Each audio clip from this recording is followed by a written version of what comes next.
I'd like to spend a few minutes now talking about the impact of collectability on the recognition of revenue and how this is addressed in IFRS 15. Let's think about what the real issue is. The challenge is that should revenue be recognised if it might not be received? And this might be considered in the context of full receipt, or maybe if part payment has already been received by way of deposits, and how should that be recognised or treated?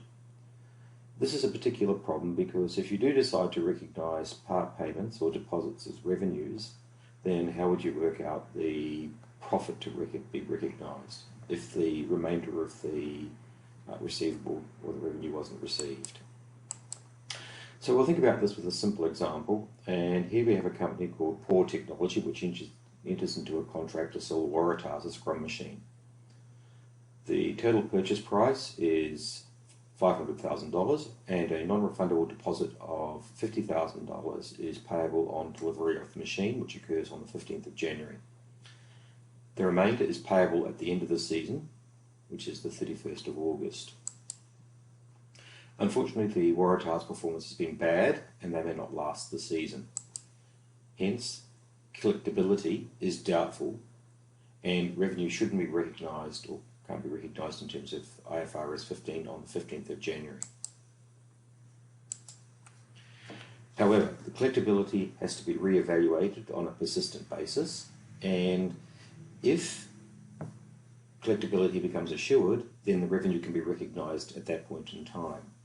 Now, in this situation, we see that the Waratahs start winning games and collectability becomes assured or relatively certain, on the 31st of July, and ultimately payment is received on the 31st of August.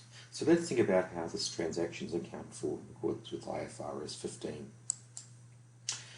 Focusing first on the 15th of January, this is when the scrum machine is delivered, and at this point in time a deposit of $50,000 is received. However, the balance of $450,000, well, collectability can't be assured. So, at this point in time, we can't recognise the receipt of revenue, but we have to do something with the deposit. So what we do is we recognise the receipt of the deposit, cash, and because we can't recognise the revenue yet, we have to credit a liability account, unearned revenue. If we move on to the 31st of July, what we can see now is the Waratahs have started winning a game and collectability starts to become more certain. In this context, we can start to recognise the revenue. So the issue is that we have to recognise the revenue, some of which has already been received as the deposit, and some of which will be receivable in the future. So on the 31st of July, we recognise the full amount of the revenue, $500,000, and we recognise the deposit, $50,000, and a receivable. We create a receivable for $450,000. So what you can see is we're recognising the full revenue on the 31st of July, even though we don't receive the money until the 31st of August, and we haven't recognised the deposit as revenue up until this point in time.